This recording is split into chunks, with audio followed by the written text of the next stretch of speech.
Quantic Dream has always been about creating interactive experiences that have emotion at their core. It's about telling the story of characters and giving the player the possibility through their actions to change the way the story unfolds.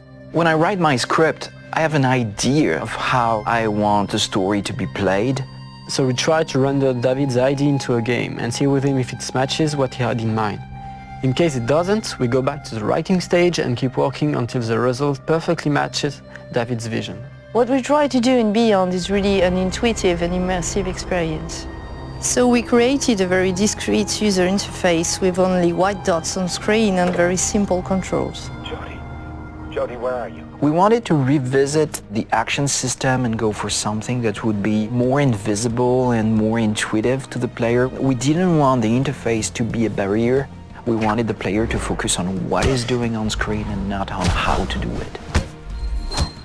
Ideally, the player will forget that he has a controller in his hand and will just jump into the screen. One of the major revolutions in Beyond is the way Jody Holmes moves. Depending on the context, depending on your emotional state, you see the character of Jody moving differently, walking differently, looking around differently.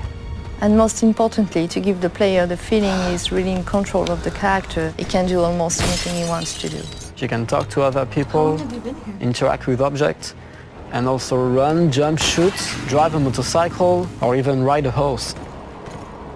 What was really challenging also is that the story goes on for 15 years of Jody's life.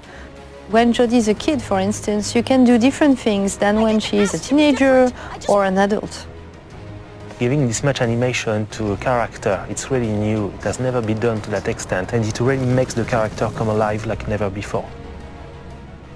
We wanted to have these new mechanics with Aiden. I wanted to give this feeling of flying around and going through matter and through walls. So we started making some research on how ghosts would move or even a fish would swim underwater. We thought that using orbs is an interesting approach. It would give us this physicality that we need to interact with matter. It became really something natural to assign them to the two analog sticks and have to play with them to focus them, or on the opposite, to split them apart. During the process of this production, we made what we call user tests. You just watch people playing and you see where they succeed, where they fail. If a player don't get it right, it's only our fault. So we work very hard to be able to correct it and give the best experience possible. After each user test, it's meeting after meeting just to find a good solution to every single issue the player may have had. I guess what we're looking for with the gameplay is really to find an interface that will allow you to play live. And we try to get closer and closer of the ideal interface where you don't think anymore, you just do it.